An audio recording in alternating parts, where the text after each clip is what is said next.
Assalamualaikum. Essay Electric Lecture number 8. Inverters. Why, where and how can inverters be used? क्यों, कहाँ और किस लिए हम इन्वर्टर्स को इस्तेमाल करते हैं? One of the most crucial components of a solar energy system is an inverter. सबसे ज़्यादा इस्तेमाल किया जाने वाला जो आइटम है, जो कंपोनेंट है, वो इन्वर्टर ही है. It is a device that transforms solar panels produced direct current DC, जो कि मैंने जैसा पहले बताया था कि ये ट्रांसफॉर्म करता है सोलर पैनल से जो प्रोड्यूस किया हुआ डीसी करंट है उसको अल्टरनेटिंग करंट एसी के अंदर. Electricity into the alternating current AC, electricity needed by the electrical current. Oh great. So जो इलेक्ट्रिकल हमारी ग्रिड होती है उसका भी एसी करंट होता है और हम इन्वर्टर लगा के डीसी करंट को एसी करंट में कन्वर्ट कर देते हैं. When there is a power outage, जब भी पावर आउटेज होता है, लाइट जाती है, कुछ भी होता है, inverters are used as a backup. Inverter जो हैं वो बैकअप के लिए इस्तेमाल किए जाते हैं. When the power is turn off, जब कोई पावर बंद हो जाता है, turns on the electrical appliances, जो हमारे घर में इलेक्ट्रिकल अप्लायंसेस हैं उनको ये पावर देने में काम आता है. The direct current DC which is produced by the battery और सोलर पैनल, डायरेक्ट करंट जो भी प्रोड्यूस किया जाता है बैटरी से या फिर सोलर पैनल से, उसको ये कन्वर्ट कर देता है एसी में इन्वर्टर और हमारी अप्लायंसेस, इलेक्ट्रिकल अप्लायंसेस को चला देता है. Inverters are commonly used in uninterruptible power supplies, जिसको हम कहते हैं यूपीएस. जैसा कि मैंने बताया कि हमारी लाइट चली जाती है या पावर आउटेज हो जाता है तो हमें कोई झटका फील नहीं होता, कुछ भी फील नहीं होता और अगेन वो फ़ौरन से टर्न हो जाता है बैटरी के ऊपर, तो हमें कोई महसूस नहीं होता कि लाइट गई है या नहीं गई है. Inverters are used in various electrical properties. Inverters काफ़ी सारी इलेक्ट्रिकल प्रॉपर्टीज़ में यूज़ किया जाता है, such as household air conditioner, घर के एयर कंडीशनर्स के लिए, रेफ्रिजरेटर्स को चलाने के लिए, इंडक्शन हीटर कुकर्स के लिए, चूल्हे जो होते हैं हमारे घर में इलेक्ट्रिसिटी वाले उसको चलाने के लिए भी हमें इन्वर्टर चाहिए होता है. फ्लोरेसेंट लाइट्स जैसे कि ट्यूब लाइट्स होती हैं घर में और सेवर्स होते हैं तो हम उसको फ्लोरेसेंट ट्यूब्स या लाइट्स कहते हैं. कंप्यूटर की पावर सप्लाईज को चलाने में काम आता है industrial fans, pumps, elevators and water pumps, इन सब को चलाने में इन्वर्टर काम आता है. ये डीसी पे नहीं चल सकती काफ़ी सारी चीज़ें. सो हमें नीड होती है इन्वर्टर को लगाने की ताकि डीसी से हम एसी में कन्वर्ट करें. और ये घर की कुछ अप्लायंसेस ऐसी हैं जो डीसी करंट पे नहीं चल सकती, उसको हम एसी ही करंट पे चलाते हैं. जैसे कि आजकल काफ़ी सारे डीसी कंप्रेसर्स भी आ गए हैं फ्रिजेस के, रेफ्रिजरेटर्स के, बट वो इतने रिलायबल नहीं हैं, इतनी अच्छी कूलिंग नहीं देते हमें जितने रेफ्रिजरेटर्स एसी करंट के, अल्टरनेटिंग करंट्स के आते हैं पुराने, वो कहीं ज़्यादा बेहतर हैं. आगे फ्यूचर में हो सकता है डीसी अप्लायंसेस काफ़ी बनना शुरू हो जाएं, एयर कंडीशंस भी डीसी आने लगें. इन्वर्टर्स वाले तो आते हैं डीसी इन्वर्टर्स, पर वो एफिशिएंट होते हैं बट चलते वो भी अल्टरनेटिंग करंट पर ही हैं, तो उनके अंदर जो है कि पावर का जर्क नहीं आता कंप्रेसर पर. उनकी मोटर की स्पीड अप एंड डाउन हो सकती है और जो नॉर्मल हमारे होते हैं रेफ्रिजरेटर्स और एयर कंडीशनर्स, वो एक टाइम पे कूल करके 25 डिग्री सेंटीग्रेड फॉर एग्जांपल उतना कूल करके वो बंद हो जाते हैं कंप्रेसर. देन अगेन उसी वेरियस स्पीड पे ही चलते हैं जो उसकी ओरिजिनल स्पीड होती है. सो इसमें जो है वो स्पीड कम होती जाती है, वेरिएबल स्पीड होती है डीसी इन्वर्टर्स के कंप्रेसर्स में, तो उसमें ज़्यादा हमें एफिशिएंसी मिलती है. Why DC current is not use in our homes. हमारे घरों में क्यों डीसी करंट को यूज़ नहीं किया जाता? DC current can not be easily step up और step down using transformers. Direct current जो है वो आसानी से स्टेप अप नहीं किया जा सकता और स्टेप डाउन नहीं किया जा सकता। इसके लिए कन्वर्टर्स यूज़ होते हैं और वो इतने ज़्यादा पावरफुल नहीं होते हैं कि हम उनको ज़्यादा एम्पेरेज दे सकें। सो ये पॉसिबल नहीं है कि हम ट्रांसफार्मर लगा के डीसी करंट को जितना चाहें बढ़ा लें, पावर को जितना चाहे कम कर लें, तो उसकी फ्रीक्वेंसी भी इंक्रीज़ नहीं की जा सकती, कुछ भी नहीं किया जा सकता। जो डायरेक्ट करंट होगा वैसा का वैसा ही रहेगा।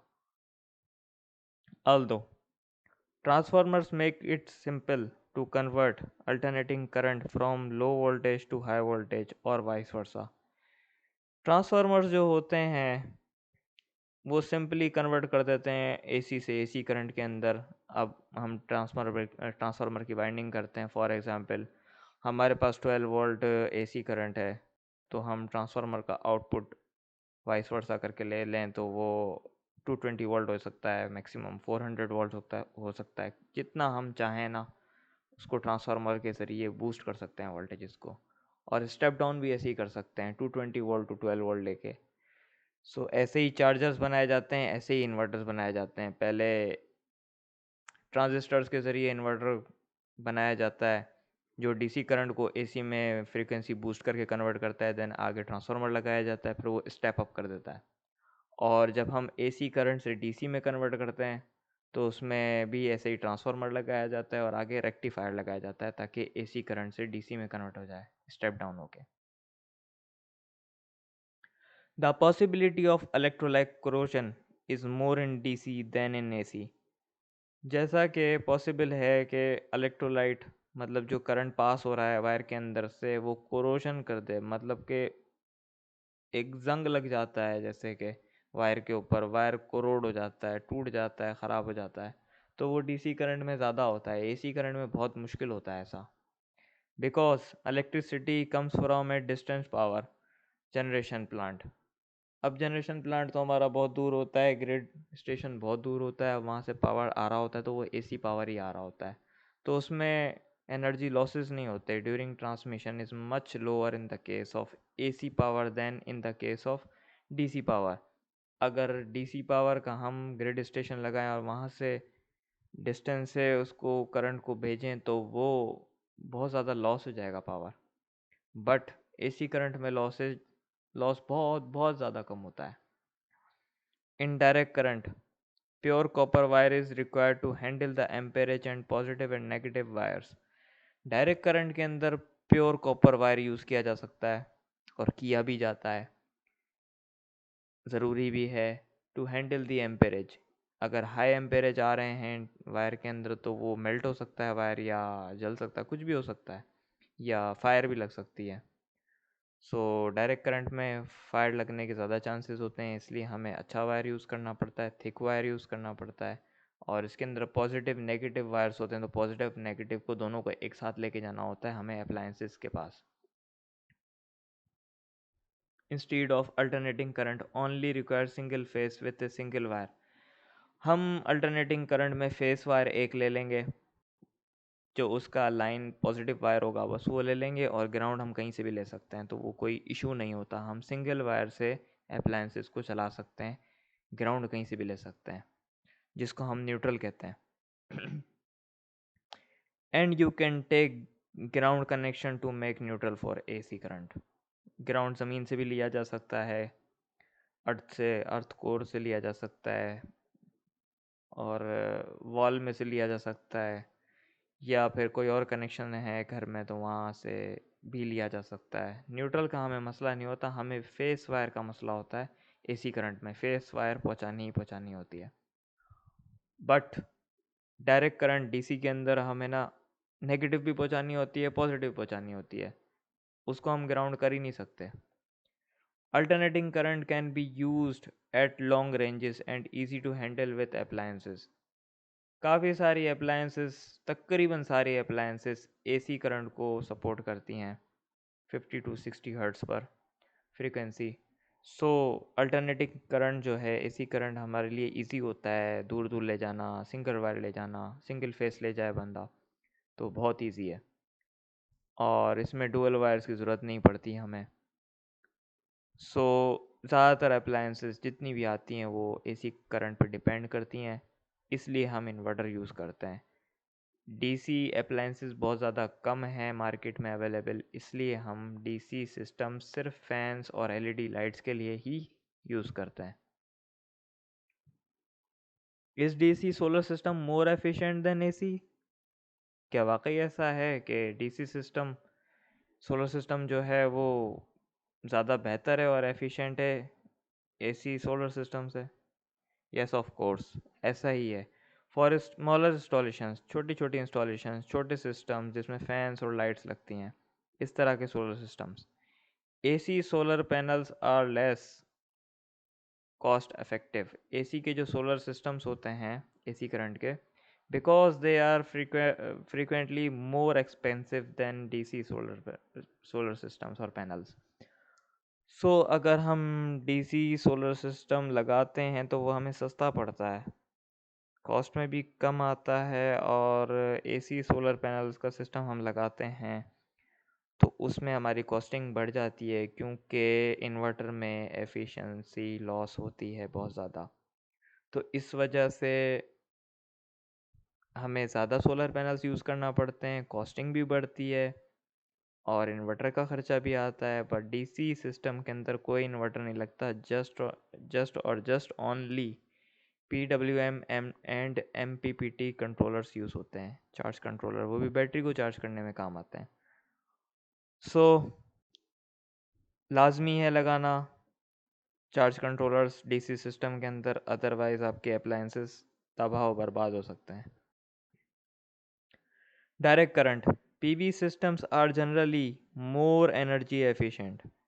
डायरेक्ट करंट के जो डीसी सिस्टम्स होते हैं solar systems, generally more energy efficient होते हैं देन एसी सिस्टम्स, क्योंकि आजकल हमारे पास जो फैंस आ रहे हैं, फॉर एग्ज़ाम्पल पाकिस्तान में खुर्शीद का फ़ैन सबसे ज़्यादा बेहतर माना जाता है, तो अगर हम उसको डीसी पे चलाते हैं तो हमारी कॉस्टिंग भी बचा देता है, और सिंगल सोलर पैनल के ऊपर दो फैंस, 180 वाट के सोलर पैनल के ऊपर टू फैंस आराम से चल सकते हैं without any problem.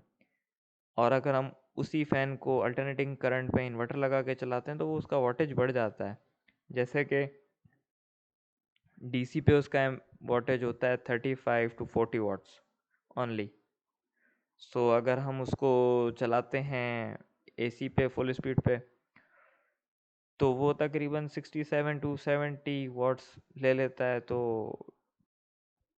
Single solar panel तो काफ़ी नहीं होगा उसके लिए फिर। तो जब एनर्जी कन्वर्ट होगी इन्वर्टर में जाएगी तो वहीं पर ही लॉसेस हो जाएंगे पावर के, तो फिर तो दो फैंस हम नहीं चला सकते। तो इस वजह से डीसी अप्लायंसेस में फ़ैन्स काफ़ी ज़्यादा एफिशिएंट है। Whereas DC system converts electricity from solar panels only once. DC systems में अगर हम लगाते हैं MPPT चार्ज कंट्रोलर और PWM चार्ज कंट्रोलर, तो वो डीसी से डीसी ही कन्वर्ट हो रहा है, डीसी से एसी कन्वर्ट नहीं हो रहा। उसमें एफिशिएंसी इतनी लॉस नहीं होती जितना डीसी टू एसी में इन्वर्टर लगा के कन्वर्ट करने में होती है, आई मीन इन्वर्ट करने में होती है। In DC solar system wire costing higher than AC system because of pure copper and thick wire is used. जैसा कि मैंने बताया, वायर कॉस्टिंग डीसी सिस्टम में बढ़ जाती है क्योंकि उसमें बहुत अच्छा वायर, कॉपर वायर यूज़ किया जाता है और थिक वायर यूज़ किया जाता है ताकि वायर मेल्ट ना हो और फायर के चांसेस ना हो। Otherwise using normal wires causes DC voltage drop. हाँ, वोल्टेज ड्रॉप भी हो जाते हैं इसके अंदर। जैसे कि आपकी बैटरी 12 वोल्ट की है, आपने लॉन्ग रेंज पे वायर लगा दी है तो आउटपुट पे आपको 9 to 10 वोल्ट्स मिलेंगे, जिस पे आपके फ़ैन अगर आप कनेक्ट करेंगे तो वो बहुत स्लो चलेंगे, तो फ़ायदा ही नहीं है कोई। इसलिए थिक और प्योर कॉपर के लॉन्ग रेंजेस पे वायर यूज़ करने चाहिए और अच्छी क्वालिटी के वायर यूज़ करने चाहिए ताकि वोल्टेजेस ड्रॉप भी ना हो, एम्पेरेजेस भी ड्रॉप ना हो और वायर हीटअप भी ना हो। ऐसे इलेक्ट्रिक लेक्चर नंबर 8 आज ख़त्म होता है। अल्लाह हाफिज़।